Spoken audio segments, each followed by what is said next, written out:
Your messy notes may not be the problem that you think they are. In fact, that mess might just be the secret to unlocking your best thinking and doing your best creative work. I'm Mike Schmitz. I help people build sustainable PKM systems using tools like Obsidian.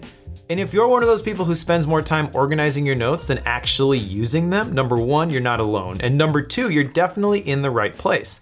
Because today I want to challenge you with something that might just make you a little bit uncomfortable, but I believe has the potential to revolutionize the way that you work with your notes and ideas inside your PKM system.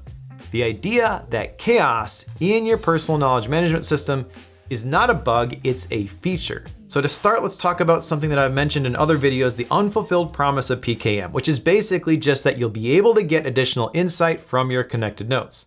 Everyone who has ever downloaded a connected notes app like Obsidian has likely been attracted to the idea of leveraging their connected notes to gain inspiration and be more productive and creative. But if you just dump things into your connected notes app and then start randomly making connections, things are not going to magically unlock for you.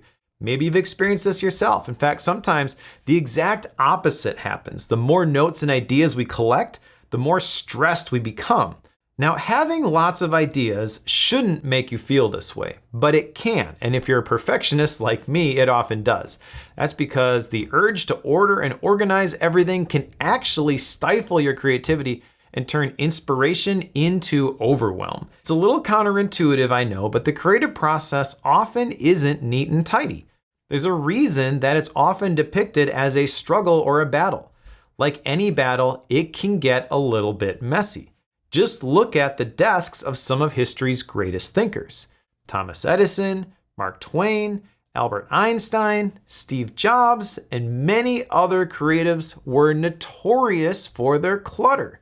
Now, I find the types of articles and threads that dissect their creative processes fascinating, but I do want to call out here that I actually don't think they were super smart because their desks were a mess. That's an important distinction. Organization is generally good, and in a perfect world, everything would be exactly where it belongs. But the point I want to make here is that maybe that mess isn't as much of a weakness as we tend to think it is. Maybe that mess is simply a byproduct of their brilliant minds in motion, and they just got so absorbed by what they were creating that they didn't bother to put everything back exactly where it should be. There's an important question I ask whenever I'm evaluating my systems, which is, what am I optimizing for? And personally, I think that if we're trying to optimize for making the most out of the notes and ideas that are in our PKM system, there comes a point where keeping things organized provides diminishing returns. Of course, organization matters. Your environment affects the way that you think, and it affects your ability to do creative work well. But when we over-index on cleanliness, I believe we risk smothering the very creative spark we're trying to protect. And the brilliant creators I mentioned earlier with the messy desks understood this. They got so focused on the idea they were developing, they just didn't care about whether all those files were in the right folders.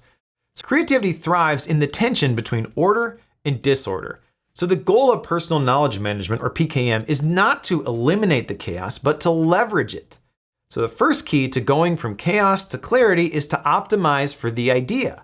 We need to recognize that the idea is the important thing, and we need to do whatever we can to get in a state of flow. That's where the real insight comes from, and we can't get there if we're constantly worried about keeping our desks looking perfect, like all those minimalistic pictures that you see on the stock photo sites. Writing, which is really the thing that activates those ideas in our PKM system, is at its core controlled chaos. It's the process where we work with our ideas, and when those ideas collide together, they often don't line up neatly. The puzzle pieces don't just fit together cleanly. They jostle, they overlap, sometimes they contradict one another. But that's where the magic happens. I believe that if we insist on keeping things perfectly tidy, we can stifle those unexpected connections that often lead to the real breakthroughs that we're after. So when we're writing, we're discovering how the ideas fit together, and that's the only thing we're really focused on. It doesn't matter what folder things are in or what tags may or may not be missing. The important thing is that we have the pieces on our mental workbench, and we're figuring out how they go together. So while the goal isn't to create chaos necessarily, we do need to accept that it is part of the process. We need to recognize that the chaos of writing is the forge where the raw materials are shaped into something useful. It's not something to be afraid of, it's part of the process. The real work of writing is learning how to turn that disorder into something meaningful on our mental workbench. But because that's hard work, it's something we tend to avoid. On the one hand, it's kind of human nature to avoid uncomfortable situations like this, but if we just take the comfortable path, then it leads to this scenario where we only sit down to write or create when we feel that we already know what we want to say. There's a saying that thoughts disentangle themselves through lips and pencil tips, and I would add also clicky keyboards. So we don't write because we know what we think. We write in order to discover what we think. A common PKM mistake that I see people make all the time is that they don't create anything new out of the component pieces that they've collected. They're waiting for the clouds to part, the inspiration to come, and I understand this because I used to give into that sort of procrastination all the time. I get it, it's really painful when you have the time to write and you feel like you just waste it because you are staring at that blinking cursor on the blank page. Weren't you supposed to call Elaine? Yes. But what's really going on here is that we have trouble disconnecting the writing from the editing. So the end result is the same. We feel like we can't sit down and write until we have things figured out. The way I combat this is by recognizing when I'm feeling stuck or facing one of those mental squeeze points where I really don't know what I think about something. And when I recognize that I'm in that place, I force myself to just open up a new note in Obsidian and start writing.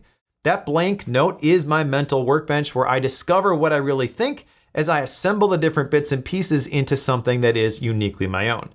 Here's the thing. The output does not need to be polished. No one needs to see it. That's why you need to disconnect the writing from the editing. If you're judging your words as you write them, it's a lot harder to get them out.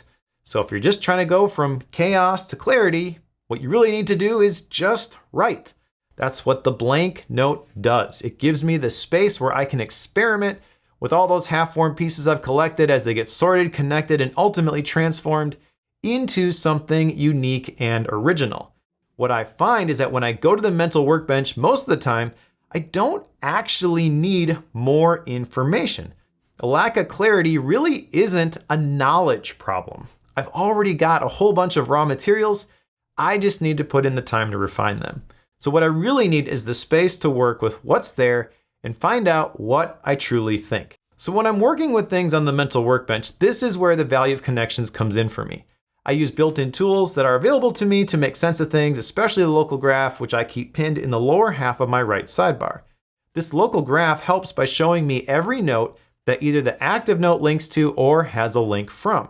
So it helps me navigate my notes and ideas from any direction.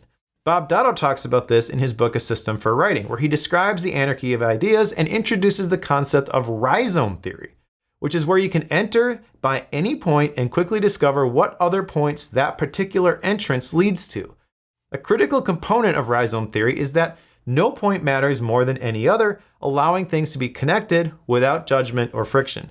And this is a big reason why I don't like the idea of splitting up my notes into multiple vaults. I want to be able to connect any point with any other point. But it's also important to be selective about the connections that you actually make.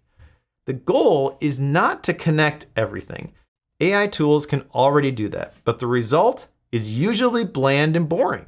Meaning emerges not from the number of links, but from their significance. So since not every connection is created equal, the goal is to make connections that actually mean something. A few intentional, well-placed connections can unlock the true power of the notes and ideas that are in your PKM system. Some simple tools to help shape this are folders, which I use to connect things by type, tags, which I use to connect things by topic, and internal links, which I use for explicit connections like we're talking about here between specific notes or ideas. I dive deeper into how I use these different tools in this video, where I walk through the importance of crafting connected notes that support the way that you think instead of just using a predefined organizational structure. If you just try to keep everything in the right folder, you end up with a very hierarchical system for your notes, which isn't necessarily bad, but it doesn't really support the kind of creative thinking process that we're describing here. We have to break free from that digital filing cabinet in order to do our best creative work. So when making connections, it's not about forcing order on your notes. It's about giving your thinking just enough structure to help the right ideas collide at the right time. So in conclusion, here are the three things that we have covered so far. Number one, we need to optimize for the idea. Number two, we need to work with those ideas on our mental workbench. And number three, when we're working with those ideas, we want to leverage those intentional connections. Now, as we wrap up this video, I want to encourage you again to embrace the chaos because creativity thrives in balance. Too much mess and we drown in the noise, but too much order and we suffocate our true creativity. Looking back, I can see this is what I did for a very long time, and it caused me to think that I just wasn't creative. It took a long time for me to overcome that limiting belief, and I realize now that in a lot of ways, I was my own worst enemy. I collected lots of notes, but I never made anything new out of them. I was very organized, but I didn't really have any output. And once I discovered that I did actually have something to say and that writing was the way that I could go from chaos to clarity in my own mind, I started to create these systems in my life that optimize for that creative output. And I want to help other people do the same because I don't think that's unique to me. I think everyone is born creative, and I want to help people use their PKM systems to make sense of things and tap into their true creative potential. I have a personal mission statement that I call a life theme, which is I help people multiply their time and talent and leave a bigger dent in the universe. So my hope with this video is that it gives you permission to think of yourself as creative and not to worry so much about having everything so buttoned up all the time. In fact, if there's one takeaway from this video, it's this. You don't need your PKM system to be perfect. You just need it to be useful. Usefulness is often messy, so embrace the chaos, follow the threads, because you never know where they're going to lead or what clarity you might find as a result. So that'll do it for this video, but if you could use more PKM tips and resources to help you make more of your notes and ideas, then check out my free Obsidian Starter Vault. You can download it for free right now by going to vault.practicalpkm.com. Thanks for watching, and we'll see you in another video.